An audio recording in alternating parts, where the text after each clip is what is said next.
جتنی بھی مخلوقات پیدا فرمائی ہیں، ہر مخلوق اللہ رب العزت کی محتاج ہے۔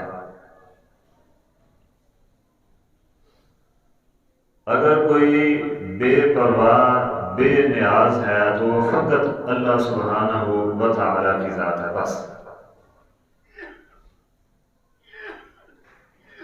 باقی ہر کوئی، ہر مخلوق، ہر لمحہ، ہر اعتبار سے اللہ رب العزت کی محتاج ہے۔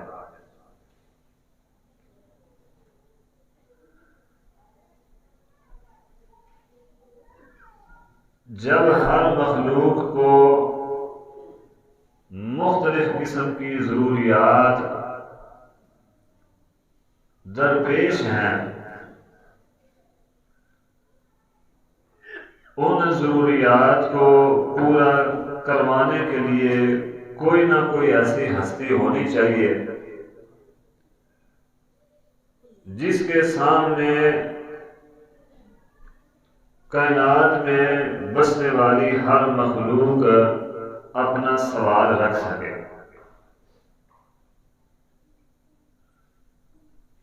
اور وہ ہستی بھی موجود ہے، أَمَّن يُجِيبُ الْمُضْطَرَّ إِذَا دَعَاهُ وَيَكْشِفُ السُّوءَ أَإِلَٰهٌ مَّعَ اللَّهِ، وہ ہستی اللہ تعالیٰ کی ہستی ہے جس کے سامنے ہر مخلوق اپنی جبین نیاز جھکاتی ہے، جس سے ہر مخلوق مانگتی ہے، طلب کرتی ہے۔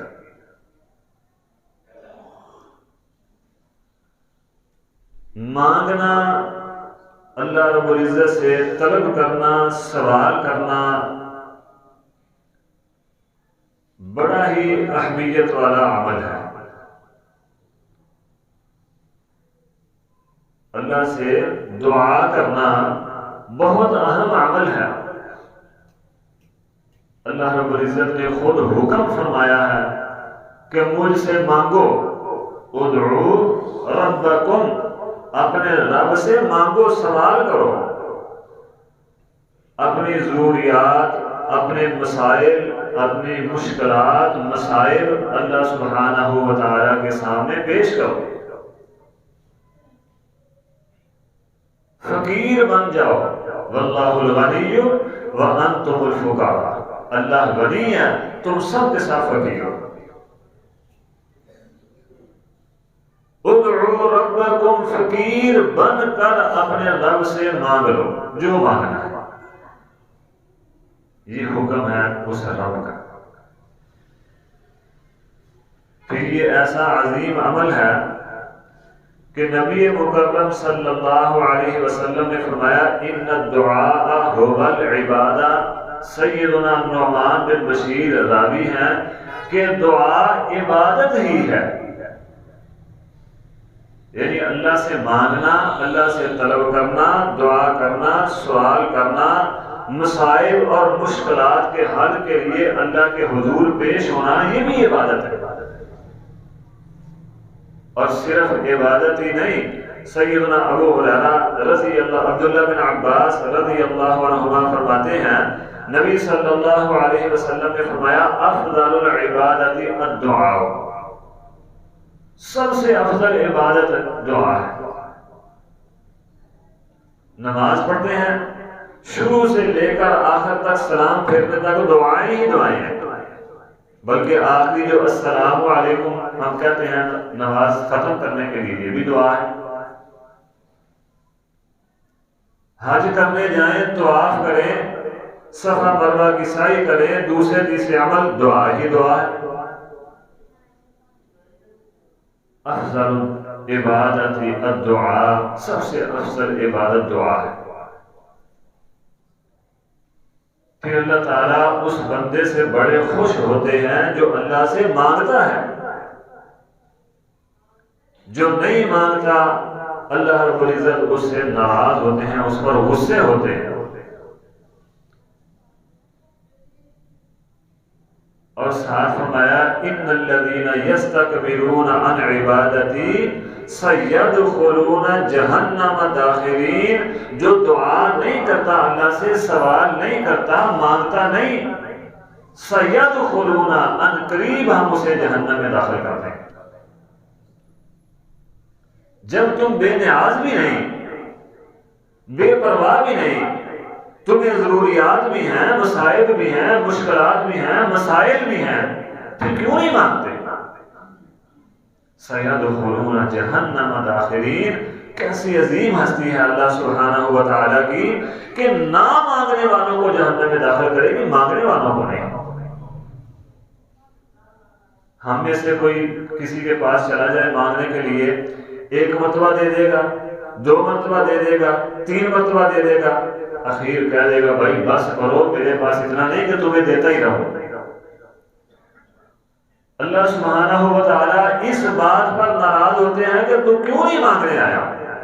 تجھے جہنم میں اس لیے ڈال رہا ہوں، تجھے آگ کا عذاب اس لیے سزا دے رہا ہوں کہ تو نے مجھ سے مانگا کیوں نہیں؟ تو بے پرواہ بھی نہیں تھا، بے نیاز بھی نہیں تھا، پھر بھی تو مجھ سے مانگنے نہیں آیا۔ تیری یہ سزا ہے آج۔ محترم بزرگوں اور ساتھیوں، دعا کی فضیلت، اہمیت، اس پر قرآن و حدیث میں بہت سارے دلائل موجود ہیں،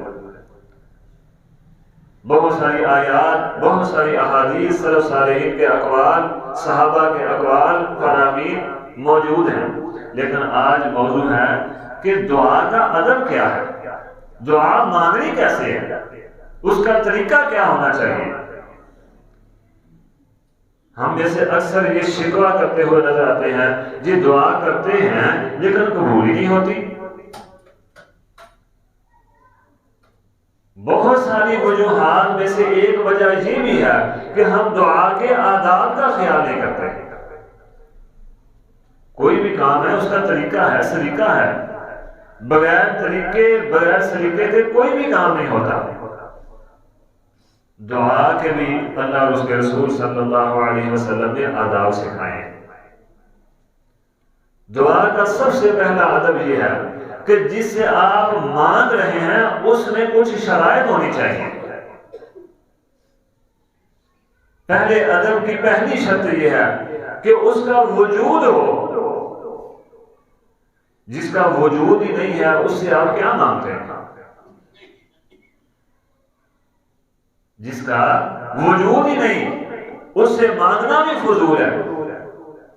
ایسے ہی ہوا کے ساتھ باتیں کرنا، کہتے ہیں ابھی جو بیوقوف ہے ہوا کے ساتھ ہی باتیں کرتا رہتا ہے۔ جس کا وجود ہی نہیں اس سے مانگنا یہ بھی بیوقوفوں کی بات ہے۔ پھر وہ غنی ہو، اسے کسی کی پرواہ نہ ہو، وہ کسی کا محتاج نہ ہو۔ جو خود کسی کا محتاج ہے وہ کسی کو کیا دے گا؟ وہ کسی کے مسائل مشکلات مسائل میں کیا اس کے کام آئے گا جو خود جو ہے نا محتاج ہے کسی کا۔ پھر جس سے آپ مانگ رہے ہیں وہ سمیع ہو، وہ بہرا نہ ہو، آپ کہیں کچھ وہ سنے کچھ اور۔ ایک ہی نکتے نے محرم سے مجرم بنا دیا، ہم دعا لکھتے رہے وہ دغا پڑھتے رہے۔ آپ کچھ کہیں اس کو کچھ اور سمجھ آ رہی ہو، وہ بہرا نہ ہو، سننے والا ہو، سمیع ہو، آپ کے حالات سے واقف ہو، بصیر ہو، دیکھ رہا ہو کہ مانگنے والے کی حالت کیسی ہے۔ وہ رحیم ہو، وہ رحیم، مہربان، مشفق ہو، سخت دل، ظالم اور زبردست نہ ہو۔ اللہ اکبر۔ پھر وہ کریم، مہربان اور سخی ہو۔ جو بخیل ہے، بخیل اس سے بھی مانگنے کا فائدہ نہیں۔ کسی بخیل انسان سے مانگ کر دیکھے وہ دے گا؟ نہیں دے گا۔ جو خود بخیل ہے اس سے مانگنے کا بھی فائدہ کوئی نہیں۔ جس سے مانگ رہے ہیں اس میں یہ شرط ہو کہ وہ کریم، سخی، مہربان ہو۔ پھر جو مانگ رہے ہیں وہ دینے پر وہ قادر بھی ہو۔ اگر دینے پر وہ قادر ہی نہیں ہے، آپ 20 مرتبہ اس سے سوال کر لیں، آپ کے سوال کا آپ کو کوئی فائدہ نہیں ہوگا۔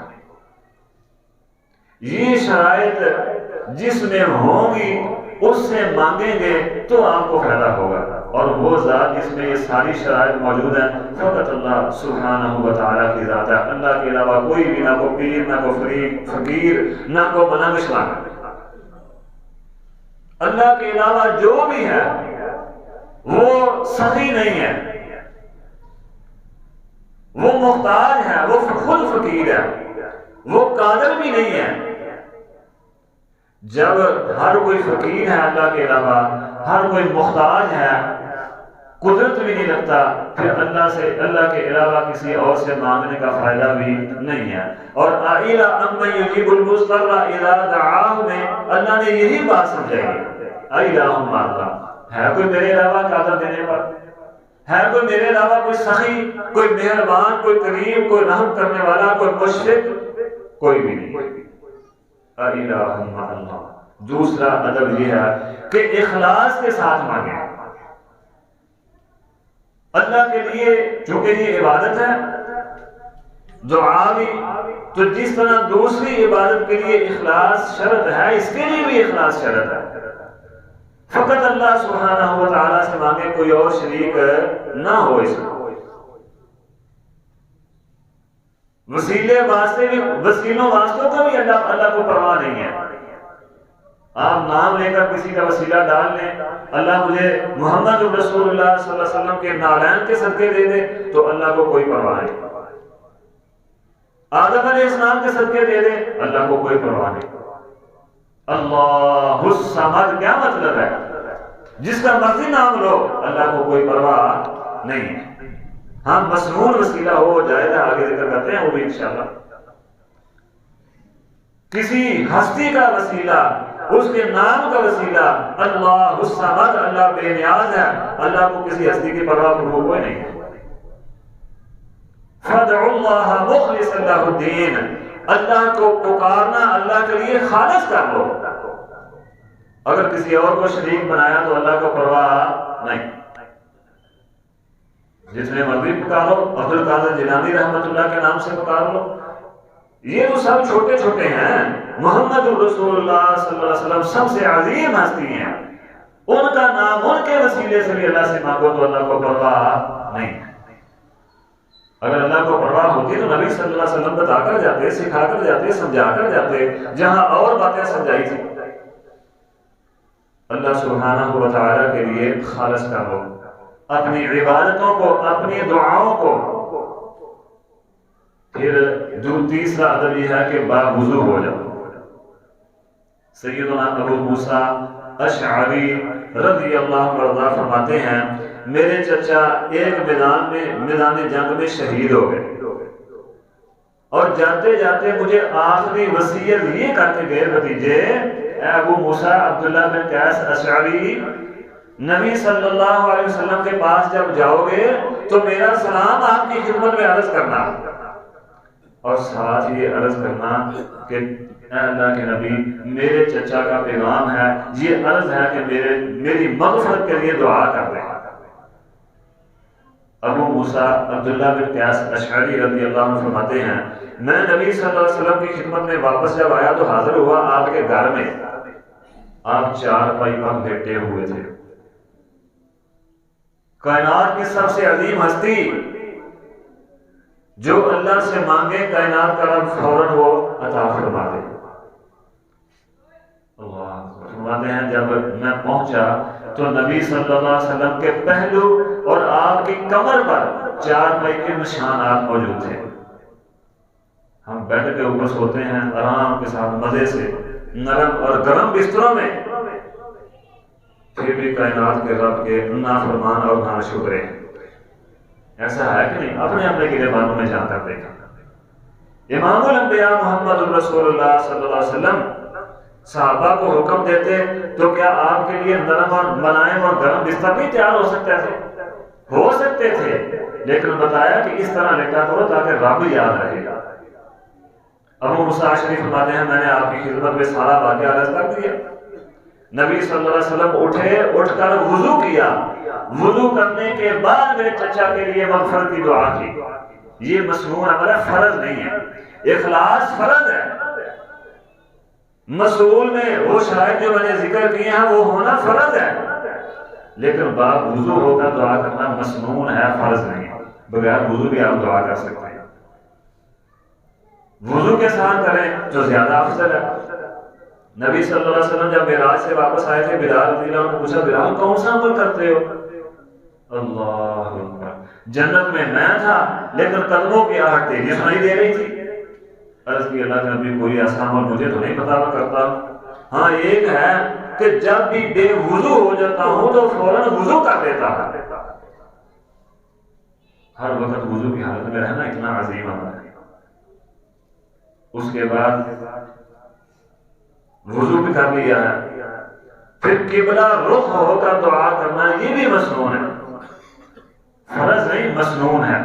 کسی بھی صفت آپ بیٹھ کر دعا کر سکتے ہیں، کوئی حرج نہیں، لیکن سنت یہ ہے کہ قبلہ رخ ہو کر دعا کریں۔ امام زہری رحمہ اللہ تعالی لکھتے ہیں کہ نبی صلی اللہ علیہ وسلم جب جمرات کو کنکریاں مارتے تو ہر جمرے کو کنکری مارنے کے بعد، جس کو ہم شیطان کہتے ہیں، حج کے دنوں میں حاجی کنکریاں مارتے ہیں نا شیطان کو، 3 شیطانوں کو کنکریاں مارتے ہیں، ہر شیطان کو کنکریاں مارنے کے بعد نبی صلی اللہ علیہ وسلم قبلہ رخ ہو جاتے اور دیر تک کھڑے دعا کرتے رہتے۔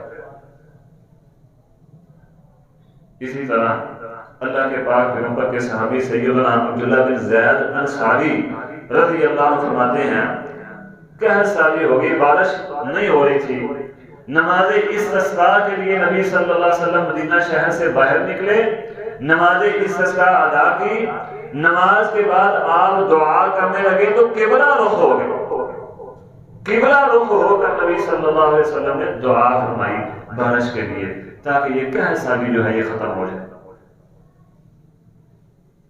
ویسے تو نبی صلی اللہ علیہ وسلم جہاں پر بھی تھے وہیں دعا کر لیتے تو بارش ہو جانی تھی۔ حدیث معروف ہے، یہ دروازے کے سامنے کھڑے ہو کر ایک بندے نے عرض کی دوران خطبہ اللہ کے نبی بارش کے لیے دعا کرتے، آپ نے وہیں دعا کی، وہیں بارش شروع ہو گئی۔ تو یہ نماز استسقاء یہ جو ہے یہ بھی مسنون عمل ہے۔ اس کے بعد دعا کرنے کے لیے نبی صلی اللہ علیہ وسلم نے چہرہ مبارک قبلہ رخ کیا، قبلہ رخ ہو کر دعا کرے، یہ بھی مسنون عمل ہے۔ پھر خشوع اور خضوع پیدا کریں۔ اللہ سبحانہ و تعالی مانگنے والے کے الفاظ کو نہیں دیکھتے کہ یہ کیسے الفاظ کہہ رہا ہے، نہ اللہ تعالیٰ جملوں کو دیکھتے ہیں کہ اس کے جملے درست ہیں کہ نہیں ہیں، نہ اللہ تعالیٰ کلام کو دیکھتے ہیں کہ اس کا کلام کیسا ہے، اہل زبان کے مطابق ہے کہ نہیں ہے، نہ اللہ سبحانہ و تعالیٰ سیاق و سباق دیکھتے ہیں کہ آگے پیچھے یہ کیا کہہ رہا ہے تو درمیان میں کیا مانگ رہا ہے، نہیں، اللہ تعالیٰ سیاق و سباق بھی نہیں دیکھتے۔ کیا دیکھتے ہیں؟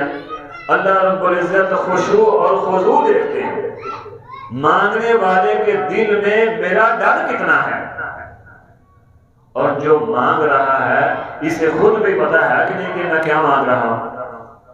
نماز کی دعائیں ہم شروع سے لے کر آخر تک مانگتے ہیں، ذرا اپنے آپ سے پوچھ کر دیکھیں کہ یہ دعائیں کیا ہیں، ہم کیا اللہ سے مانگ رہے ہیں، ہمیں پتا ہے؟ نہیں پتا، نہ پتا ہے نہ پتا دکھانے کی کوشش کرتے ہیں، نماز کی دعاؤں کا ترجمہ بھی نہیں سیکھتے۔ تو ہم اللہ سے کیا پھر نہ خشوع ہوگا نہ خضوع، جب پتہ ہی نہیں ہم کیا مانگ رہے ہیں تو پھر ظاہری بات اللہ کا ڈر بھی نہیں آئے گا، پھر اندر تقویٰ بھی نہیں آئے گا۔ اور خشوع اور خضوع یہی 2 چیزیں ہیں، ادعوا ربکم تضرعا وخفیا، گڑ گڑا کر اللہ سبحانہ و تعالیٰ سے مانگے، جو مانگ رہے ہو تمہیں خود بھی پتا ہونا چاہیے کہ تم کیا مانگ رہے ہو۔ یہ خشوع خضوع یہ انتہائی اہم عمل ہے۔ ہر عبادت میں جس طرح اخلاص فرض ہے اسی طرح خشوع اور خضوع بھی فرض ہے، ورنہ آپ کا عمل شرک کی طرف چلا جائے گا۔ اگر خشوع اور خضوع نہیں تو پھر عمل شرک کی طرف چلا جائے گا۔ اخلاص فرض، توحید فرض، سنت فرض، اسی طرح خشوع اور خضوع بھی فرض ہے۔ جو مانگ رہے ہیں وہ پتا ہو، بعض اوقات بندہ اپنی زبان میں مانگ رہا ہوتا ہے، اردو میں یا پنجابی میں مانگے، تو ضروری نہیں کہ عربی میں مانگے، آپ کو انگلش آتی ہے انگلش میں مانگ لیں، آپ کو ہندی آتی ہے ہندی میں مانگ لیں، اردو آتی ہے اس میں مانگ لے، پنجابی آتی ہے اس میں مانگ لے، سرائکی آتی ہے اس میں مانگ لے، جس مرضی زبان میں مانگ لیں، لیکن کم از کم یہ ضرور پتا ہو کہ میں مانگ کیا رہا ہوں۔ زبان اپنی میں مانگ رہے ہوتے ہیں، لیکن ساتھ اپنے جو لینے دینے کے معاملات ہیں وہ بھی سوچ رہے ہوتے ہیں۔ دوسرے تیسرے کام، میں دعا کر کے میں نے فلاں کو جا کے ملنا ہے، میں نے فلاں سے اتنے لینے ہیں، فلاں کو اتنے دینے ہیں، فلاں کام کرنا ہے، یہ کرنا ہے، وہ یہ ساری چیزوں سے بے نیاز ہو کر خشوع اور خضوع اپنے اندر پیدا کر کے پھر اللہ سبحانہ و تعالیٰ سے مانگے، یہ دعا کا ادب اور فرض ہے۔ اسی طرح حمد و ثنا، دعا کی ابتدا میں حمد و ثنا یہ پکارنا، یہ بیان کرنا۔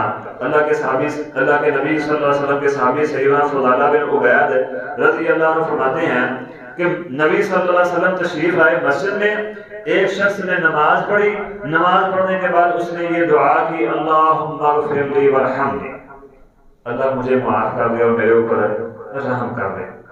نبی صلی اللہ علیہ وسلم نے اس کے یہ لفظ سن لی، فرمایا اے نمازی تو نے جلدی کی ہے، تجھے چاہیے تھا نماز پڑھنے کے بعد جہاں تک تیرے لیے ممکن ہے اللہ سبحانہ و تعالیٰ کی حمد و ثنا بیان کرتا، پھر میرے اوپر درود پڑھتا، پھر جو مانگنا تھا مانگ لیتا۔ تو نے جلدی کیا، تجھے ایسا نہیں کرنا چاہیے تھا۔ فرماتے ہیں ایک اور بندہ آ گیا، اس نے بھی نماز پڑھی، لیکن نماز پڑھنے کے بعد پہلے اللہ سبحانہ و تعالیٰ کی حمد و ثنا بیان کی، اللہ کی تعریف کے کلمات کہے، اللہ کی ثنا کے کلمات کہے، پھر نبی مکرم صلی اللہ علیہ وسلم پر درود پڑھا، پھر اللہ سبحانہ و تعالیٰ سے اس نے مانگنا شروع کر دیا، اپنی ضروریات، اپنے مسائل، اپنی حاجات اللہ کے حضور پیش کرنا شروع کر دی۔ نبی صلی اللہ علیہ وسلم نے فرمایا اے نمازی تو جو مانگنا چاہتا ہے مانگ لے، تو جو مانگے گا اللہ تجھے عطا کر دے گا۔ اللہ حمد و ثنا سب سے پہلے، پھر نبی مکرم صلی اللہ علیہ وسلم پر درود و سلام جہاں تک ممکن ہو سکے۔ سیدنا عمر بن خطاب رضی اللہ عنہ فرماتے ہیں ہر وہ دعا جس میں نبی صلی اللہ علیہ وسلم پر درود نہیں پڑھا جاتا وہ زمین و آسمان کے درمیان لٹکی رہتی ہے، اس درمیان سے آگے جاتی نہیں ہے جب تک اس دعا میں نبی صلی اللہ علیہ وسلم پر درود نہیں پڑھا جاتا۔ آپ پر درود پڑھنا اتنا اہم عمل ہے۔ وہ حدیث معروف ہے، نبی صلی اللہ علیہ وسلم کے پاس صحابی آئے، عرض کی اللہ کے نبی میں ذکر و اذکار کرتا ہوں، دعا بھی کرتا ہوں، تو میں اس عمل میں نے وقت مخصوص کیا ہوا ہے، تو آپ پر درود کتنا پڑھتا ہوں، کتنا پڑھوں؟ نبی صلی اللہ علیہ وسلم نے فرمایا جتنا تیرا دل کرتا ہے پڑھ لے۔ عرض کی اللہ کے نبی میں 1/4 یعنی کل وقت کا چوتھا حصہ آپ پر درود پڑھ لوں تو ٹھیک ہے۔ نبی صلی اللہ علیہ وسلم نے فرمایا ٹھیک ہے، ان زدت فهو خیر لک، اگر اس سے زیادہ کر لے تو تیرے لیے بہتر ہے۔ عرض کی اللہ کے نبی پھر آدھا کر لیتا ہوں، آدھا اپنے لیے، آدھا وقت مانگ لوں گا اللہ سے، آدھا وقت آپ پر درود پڑھ لوں گا۔ فرمایا ٹھیک ہے یہ بھی، لیکن ان زدت فهو خیر لک، اگر اس سے بھی زیادہ کر لے تو تیرے لیے بہتر ہے۔ عرض کی اللہ نبی پھر 3/4 کر لیتا ہوں۔ فرمایا ٹھیک ہے یہ بھی، لیکن ان زدت فهو خیر لک، اگر تو اس سے بھی زیادہ کر لے تو یہ تیرے لیے بہتر ہے۔ عرض کی اللہ نبی پھر میں سارا وقت آپ پر درود ہی پڑھتا رہتا ہوں۔ نبی صلی اللہ علیہ وسلم نے یہ بہترین ہے۔ کیا مطلب ہے؟ کبھی کبھی ہمیں ایسی بھی دعا کرنی چاہیے جس دعا میں درود کے علاوہ کچھ بھی نہیں ہونا چاہیے۔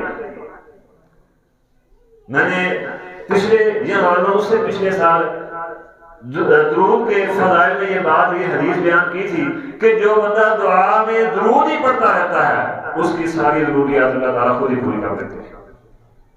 جس طرح جو بندہ قرآن ہی پڑھتا رہتا ہے اللہ سے مانگنے کا اسے وقت ہی نہیں ملتا، اللہ تعالیٰ اسے بن مانگے عطا فرما دیتے ہیں۔ جو دعا میں درود ہی پڑھتا رہتا ہے مانگتا نہیں، اللہ تعالیٰ بن مانگے اسے عطا فرما دیتے ہیں۔ یہ درود کی برکت ہے۔ ہمارے کچھ بھائی کہتے ہیں کہ یہ درود کو نہیں مانتے، ہم کہتے ہیں مانو لیکن مسنون مانو۔ جتنے بھی درود کے فضائل ثابت ہیں نبی صلی اللہ علیہ وسلم سے وہ مسنون درود کے ہیں، غیر مسنون درود کے نہیں۔ نبی صلی اللہ علیہ وسلم کی حدیث نہیں کہ سارے کا سارا وقت تو درود ہی پڑھ کے تیرے لیے بہترین ہے۔ کبھی کبھی دعا ایسی بھی ہونی چاہیے جس میں درود کے علاوہ کچھ بھی نہیں مانگنا چاہیے. اللہ تعالیٰ اپنی رحمت سے پھر مانگے عطا فرما دیں گے. اللہ اکبر کبیرہ. اس کے بعد یقین کامل ہو. اللہ کے پاک پیغمبر کے صحابی سیدنا عبداللہ بن عمر فرماتے ہیں نبی صلی اللہ علیہ وسلم نے فرمایا ایھا الناس فاسألوه وانتم موقنون بالاجابہ. اے لوگو یقین کامل کے ساتھ اللہ سے مانگو. غافل اور بے پرواہ کی دعا اللہ نہیں سنتا. دعا تو کر رہا ہے لیکن اللہ پر یقین ہی کامل نہیں ہے. پتہ نہیں یار مجھے ملے گا نا, میری دعا قبول ہوگی نا. یہ یقین کرو کہ اللہ ہی قبول کرتا ہے, اس ہی نے قبول کرنی ہے. جو میں مانگوں گا وہ قبول ہوگا, مجھے ملے گا. پھر اللہ سے دعا کرو. غافل اور بے پرواہ کی اللہ سنتا نہیں. آمین کہنا. آمین مختصر پچھلی ساری دعاؤں کا تکرار ہے. جو پہلے ہم مان چکے ہیں انہی دعاؤں کا تکرار ہے. نبی صلی اللہ علیہ وسلم نے فرمایا یہودی ہماری کسی بات پر نہیں اتنا چڑھتے جتنا انہیں آمین کہنے سے چڑھ ہے. یعنی دعا کے بعد آمین کہنا نبی صلی اللہ علیہ وسلم کی امت یعنی ہمیں امت محمد صلی اللہ علیہ وسلم کو سکھایا گیا. پہلے کسی امت کو نہیں سکھایا گیا. آمین کہیں. پھر بار بار مانگے. نبی صلی اللہ علیہ وسلم بار بار مانگتے تھے. یہ نہیں ایک مرتبہ دعا کی یا اللہ مجھے فلاں چیز عطا کر دے بس بات ختم. نہیں, بار بار مانگے. بار بار اللہ سے سوال کریں. اپنی ضروریات اللہ کے حضور رکھیں. کرتے رہیں, مانگتے رہیں, اس کے در کے فقیر بنے رہیں. اللہ سبحانہ و تعالیٰ قبول فرماتے ہیں. ایک مرتبہ مانگ کر چھوڑ دینا مطلب یہ ہے کہ ہمیں ضرورت نہیں دینا. اللہ تو دے دے, نہیں تو نہ سے ہمیں بھی ضرورت نہیں ہے. امام ابن قیم رحمۃ اللہ فرماتے ہیں جتنا تکرار کے ساتھ اللہ سے مانگو گے اتنی ہی زیادہ اللہ تمہارے ساتھ محبت کرے گا. اور سوال کرنا چھوڑ دو گے تو تمہارے اوپر غصے ہو جائے گا. بار بار تکرار کے ساتھ سوال کریں, گڑ گڑا کر, کبھی خاموشی چھپ کے, کبھی اونچی آواز سے. اونچی آواز سے مطلب یہ چیخ کر, مطلب تھوڑی سی بلند آواز کر کے, گڑ گڑا کے. ادعوا ربکم تضرعا وخفیا. کبھی بلند آواز سے, کبھی چھپا کے, رو کے دعا کرنا. سیدنا انس رضی اللہ عنہ فرماتے ہیں, ابی بن کعب رضی اللہ عنہ فرماتے ہیں کہ نبی صلی اللہ علیہ وسلم نے رات کو دعا کی اللہم امتی, اللہ میری امت. حدیث معروف ہے, لمبی حدیث ہے. اللہم امتی, اللہ میری امت. وبکا, یہ الفاظ کہنے کے بعد نبی صلی اللہ علیہ وسلم بے اختیار رو پڑے. اپنی آنکھوں سے کبھی آنسو بھی گرایا کرے. کبھی اس مالک کو, میں اکثر مثال دیتا ہوں, بچہ جب اپنے والدین کے پاس آتا ہے کوئی مطالبہ لے کر, والدین کہتے ہیں بیٹا نہیں دینا, تیرا یہ مطالبہ پورا نہیں ہونا. بچہ کیا کرتا ہے, رونا شروع کر دیتا ہے. والدین اسے اس کا مطالبہ پورا کر دیتے ہیں, جو مانگتا ہے وہ دے دیتے ہیں.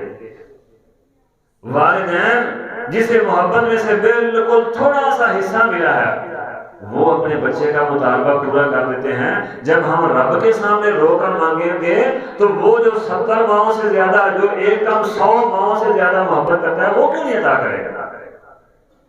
اللہ. کبھی اصل میں بات مختصر سی پھر وہی ہے کہ فقیر بن کر مانگے.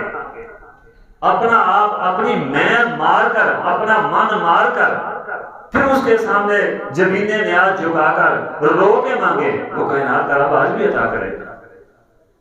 صحابہ کرام جو مانگتے تھے وہ ملتا تھا. وہ الگ مخلوق نہیں تھے, وہ بھی ہم جیسے انسان تھے.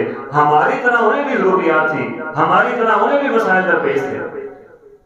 یہاں جو اولیاء اللہ ہم سمجھتے ہیں یار یہ اللہ کا بڑا ولی ہے, بس یہ جب دعا کرتا ہے نا تو قبول ہو جاتی ہے, اس کی دعا رد نہیں ہوتی. وہ الگ مخلوق نہیں ہوتا, وہ بھی ہماری طرح کا ہوتا ہے. اپنے اندر عاجزی, انکساری, اپنی میں مار کر, رو کر اللہ کے حضور سوال کریں تو اللہ تعالیٰ عطا کرتے ہیں.